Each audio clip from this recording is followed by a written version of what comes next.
తెలంగాణ తొలిదశ ఉద్యమం కోసం ఎన్నో త్యాగాలు చేసిన గొప్ప వ్యక్తి కొండా లక్ష్మణ్ బావూజీ అని ఖమ్మం కలెక్టర్ ముజమ్మిల్ ఖాన్ అన్నారు.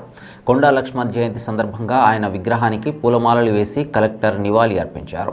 ఈ క్రమంలో ఆయన చేసిన సేవలను కలెక్టర్ గుర్తు చేసుకున్నారు. వయసుతో సంబంధం లేకుండా ఏదైనా సాధించవచ్చని కొండా లక్ష్మణ్ బావూజీ నిరూపించారని, ఆయన్ని ప్రతి ఒక్కరూ ఆదర్శంగా తీసుకోవాలని కలెక్టర్ పేర్కొన్నారు.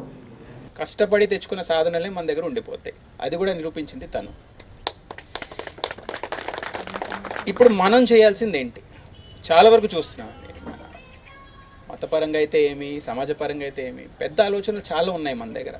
పెద్ద ఆలోచనలు చాలా ఉన్నాయి. ఎక్కడి నుంచి రానియండి, గీతా నుంచి రానియండి, ఖురాన్ నుంచి రానియండి, బైబిల్ నుంచి రానియండి, పెద్దల నుంచి రానియండి, కుల పెద్దల నుంచి రానియండి, నాయకుల నుంచి రానియండి. ఆలోచన, మంచి ఆలోచనలు చాలా ఉన్నాయండి.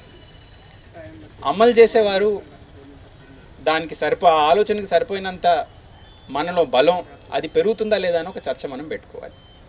వాస్తవానికి ఎక్కడ పోయినా మనం ఒక మాట వింటున్నాం, విలువలు తగ్గుతున్నాయని వింటూ పోతున్నాం.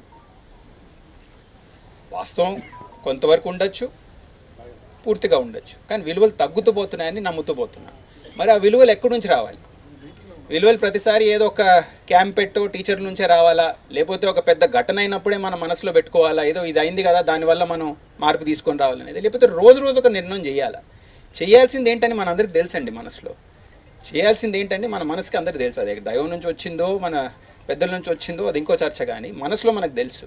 దాన్ని పట్టి చేసే ధైర్యం కావాలి మనకి.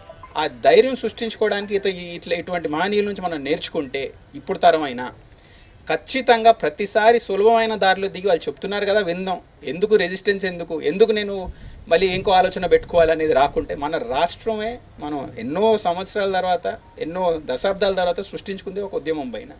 మరి అటువంటి రాష్ట్రంలో మనం తేలిగ్గా తీసుకునే దారి తీసుకోవాలా లేదా మనం ఒక చర్చ పెట్టుకోవాలి. సో ఇటువంటి స్ఫూర్తిని ఖచ్చితంగా మనం అందరు తీసుకుంటామనే నమ్మకం అయితే పూర్తిగా ఉందండి. నా ఒకే విజ్ఞప్తి ఈ సభతో, ఇటువంటి విలువలు రోజు రోజు మన ఇళ్లలో, మన స్కూళ్ళలో, మన ఆఫీసులో ఒక 5-10 నిమిషాలు మనం చర్చ పెట్టుకుంటాం అనే మాట తీసుకొని సభ నుంచి బయట